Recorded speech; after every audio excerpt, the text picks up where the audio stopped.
Assalamualaikum warahmatullahi wabarakatuh. Balik lagi di channel Akbar CK. Di video kali ini kita akan mendengarkan pernyataan dari teman Pak Jokowi satu angkatan pada saat berkuliah di UGM, Pak Mustofa namanya. Nah, Pak Mustofa ini membawa bukti baru yang bikin Roy Suryo CS bakalan nyerah cari dukungan kemana-mana. Tanpa berlama-lama, langsung aja kita saksikan videonya berikut ini. Soal identik atau tidak identik, ini ijazah milik Joko Widodo yang di atas, ijazah Hari Mulyono, Pronojiwo, dan Sri Murti Ningsih. Apa yang bisa teman-teman lihat? Perhatikan saja di sini. Tidak identik. Ijazahnya Joko Widodo 99,9% palsu. Ya, kalau masalah ijazah ya mestinya udah selesai ketika UGM sebagai satu institusi yang diberi wewenang hukum oleh negara untuk menilai keabsahan ijazah Jokowi, kan sudah menyatakan bahwa ijazah itu asli. Terus mau apa lagi gitu? Pak Jokowi itu teman satu angkatan. Ya. Masuk kuliah bareng pada tahun 1980. Mengikuti proses perkuliahan juga bersama-sama. Kegiatan di luar kampus seperti camping juga bersama-sama. Bahkan ketika kita sama-sama satu kos, bukan satu kos ya, satu daerah di Panciro itu, ya suatu ketika kita suka pulang bareng itu bang, naik motor, sehingga saya tahu persis Jokowi itu karena memang kita berteman, bayangkan ya mahasiswa Fakultas Kehutanan itu kan nggak banyak, ya. Sehingga kita saling mengenal satu sama lain, termasuk Pak Jokowi. Jadi sejak kuliah bareng masuk nih, sampai lulus wisuda saya ikut menyaksikan, sehingga orang di luar mau ngomong apapun, ya saya pasti nggak percaya dong, kecuali sayanya sudah pikun gitu ya, Atau masuk angin gitu. Ya kan, orang gila aja, kalau sayanya udah gila gitu, udah nggak waras, maka saya mungkin percaya dengan isu-isu di luar sana gitu. Bentar. Yang kayak begini nih pasti dibilangin, oh ini dibayar sama Mulyono. Dibayar berapa Pak? Itu pasti nih oleh para pembenci Pak Jokowi, teman-teman ya.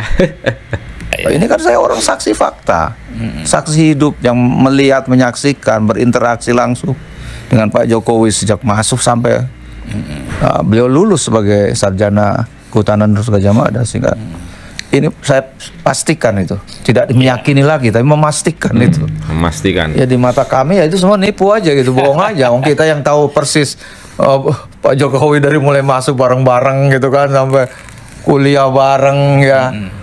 Bikin acara di luar juga bareng, kemudian wisuda juga sebagian teman-teman bareng Pak Jokowi, terus kemudian dibilang ijazahnya nggak pernah kuliah malah. Beberapa statementnya dulu yang siapa itu yang dihukum dulu nggak pernah kuliah, menggunakan apa nomor mahasiswanya Mulyono lah segala, padahal Hari Mulyono tuh ya teman saya juga. Iya. Almarhum tapi ya kan. Saya Dr. Rismon, Dr. Tifa, kami memperoleh bukti skripsi ini langsung, dan ini adalah primary evidence. Skripsinya adalah primary ada perbedaan sangat jelas evidence bahwa, nah, pada tahun 85 ketika skripsi ini dibuat, konon November, di sini sudah terus Profesor Dr. Insinyur Ahmad Soemitro. Padahal Profesor Ahmad Sumitro, harusnya pakai U, baru mengucapkan pidato pengukuhan guru besar pada bulan Maret tahun 1886. Jadi 5 bulan setelah ini. Jadi kan nggak mungkin dia menuliskan ini. Yang benar yang ada di sini, memang ini skripsi asli. Lihat kertasnya, warnanya. Ini warnanya bulek, udah tua. Ini warnanya baru kertas ini.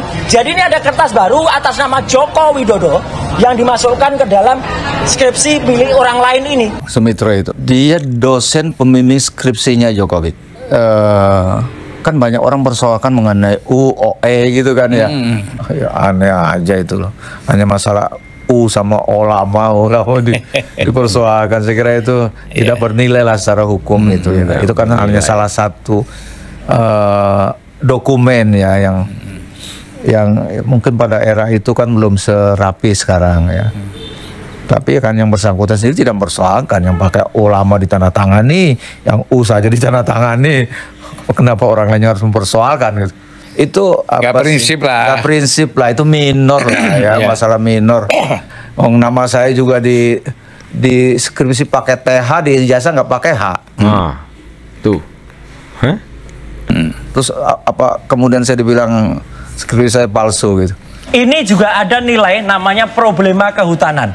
Problema kehutanan itu kalau di Fakultas Kehutanan itu skripsi. Maka kreditnya 4. 4. Ya, 4 SKS. Nilainya B. Ya, itu sama B. dengan skripsi. Apanya cuma 122 SKS. Baik. Artinya sarjana muda tok. Oke.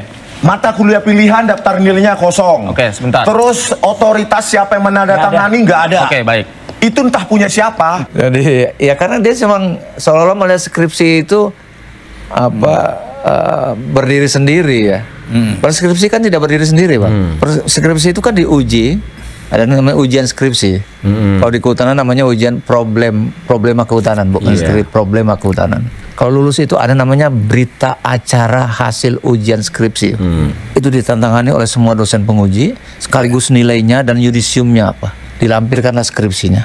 Sehingga yang punya nilai hukum kan ini kan berita acaranya, bukan skripsinya sebenarnya. Skripsi itu adalah bagian dari berita acara hasil ujian skripsi.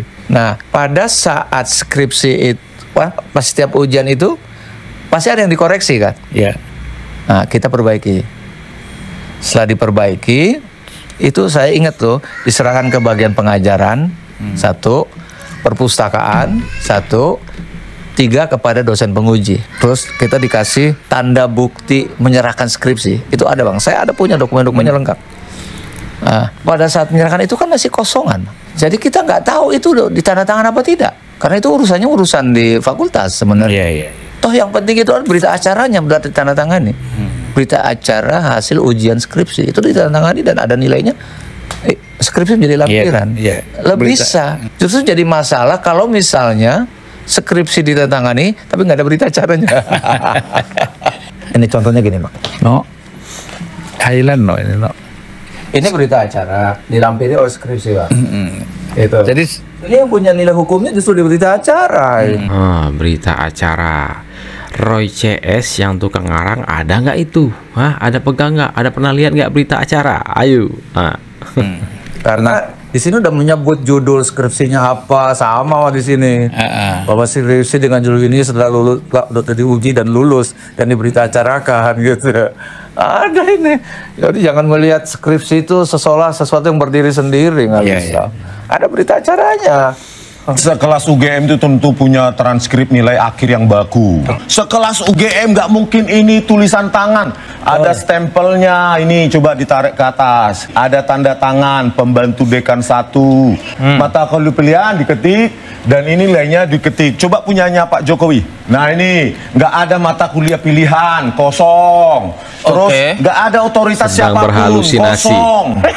Nggak ada dekan, pembantu dekan, nggak ada stempel, nggak ada tanda tangan. Itu bisa dibuat kapan saja dan entah punya siapa itu. Ini mungkin orang melihatnya itu kan hanya yang hanya sepintas, dia tidak mendalam ya. Transkrip di UGM itu standar, ya. Itu ada pada saat kita lulus, ya kan.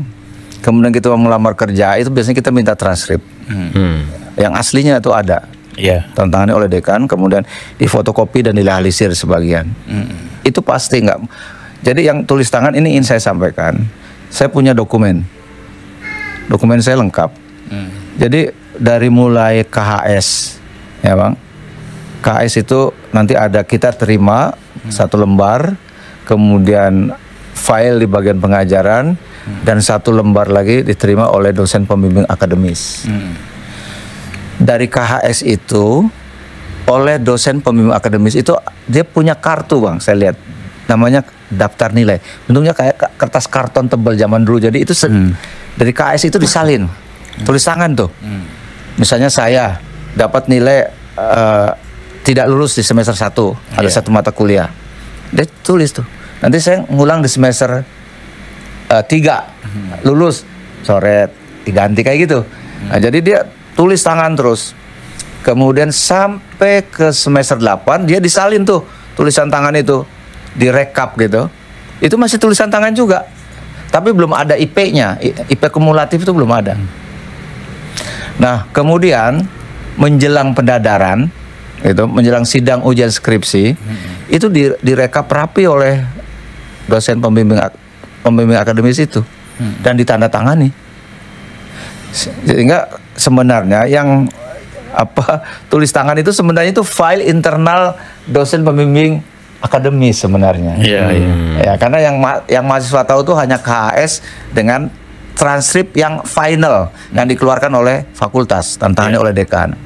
Nah, jadi yang kemarin ditunjuk-tunjukin itu bukan transkrip final sebenarnya. Ya, semua mahasiswa pasti punya transkrip finalnya itu. Nah, itu sehingga kalau tulis tangan itu sebenarnya mungkin karena terlalu filenya itu terlalu lengkap gitu, sehingga file-file punya dosen pembimbing akademis yang sifatnya internal pun itu mungkin terus dibuka semua itu. Sehingga ada orang berpendapat bahwa kenapa transkrip itu pakai tulis tangan, padahal itu kan internal dosen pembimbing akademis. Kalau yang keluar resmi dari fakultas enggak dong, itu ada formatnya sendiri, ya nggak mungkin gitu. Times New Roman skripsi Joko Widodo, lembar pengesahan skripsi ini diakui pakai mesin ketik tahun 1970-an. Ternyata ya setelah dianalisa secara forensik digital, kilian dokumen ini adalah buatan word processor, word document itu tahun 2003 pakai Times New Roman, tetapi diakui tahun 1970. Ini sudah teknologi modern yang belum ada tahun 1985. Bagaimana kita mengakui ini Times New Roman 1985? Ini word document yang belum ada. Alah mon ijazah maupun diduga palsu mon ini kok ngarang-ngarang lagi nih mon. Semua dokumen Pak Jokowi palsu, kau bilang. Kacau nih ya Rismon ini. Ada ini New Times Roman. Nah, nih. Ya, ini yang dipersoalkan kan tulisannya New Times Roman. Punya saya pun New Times Roman. Iya. Tapi covernya doang, Bang. Dalamnya tuh ketik. Dalamnya diketik, Bang. Itu hampir semua sama begitu. Nah, ini dipersoalkan orang, kenapa ini menggunakan teknologi tahun 90 katanya kan. Kan itu jenis huruf. Jenis huruf dulu sudah ada di Ada. Saya kan wartawan. Ini punya aku sama ini. Ya, ini orang-orang ini nggak pernah jadi wartawan mungkin. Kita kan waktu jadi wartawan kan si Pemret kita perintah pakai huruf ini, huruf ini. Ini New Times Roman. Iya. Apalah istilahnya itu. Oh, jadi menurut mereka baru 90 ada huruf iya, aku ini udah pakai 80-an. Cuma buat cover doang. Saya kan juga bekerja di percetakan. Aduh, terlalu prematur lah menurut saya. Bukan prematur, kembali lagi. Kalau kita sudah benci kepada seseorang, apapun pasti salah. Benar pun salah. Reuni yang mana itu? Reunian itu. Mas, Maksudnya? Aiman ada reuni asli. Ada reuni asli yang lulusan reuni asli alumni Kehutanan UGM itu telah bereuni di tahun 2025 ini, tapi di bulan Februari itu reuni asli. Kalau kemarin reuni dadakan. Seperti tahu bulat digoreng dadakan. Itu masalah reuni misalnya kan. Kalau beliau itu last minute, Bang. Bilang mau hadir itu. Karena kondisi ya waktu itu memang kurang ya yang seperti yang kita lihat lah. Itu last minute tuh. Ngasih tahu kita itu last minute bahwa dia mau hadir. Jadi nggak ada dibilang itu settingan kemudian reuni mendadak. Wong beliau sendiri mendadak datangnya. 1 hari sebelum acara baru ngasih tahu mau datang. Iya. Jadi nggak ada settingan itu. Terus reuni mendadak untuk apa ya macam-macam lah isu di luar, nggak ada itu sebenarnya. Nggak ada reuni mendadak terus untuk mengkanter ini, nggak ada. Memang kita ingin kumpul aja udah lama.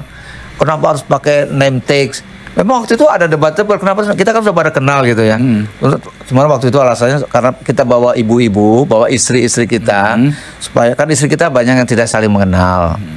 Juga sama kita juga kan istrinya teman saya si A misalnya, kan belum tentu kenal sama saya, Bang. Makanya terus dikasih name tag. Hadir, saya hadir. Yang katanya dadakan gitu, nggak ada dadakan-dadakan.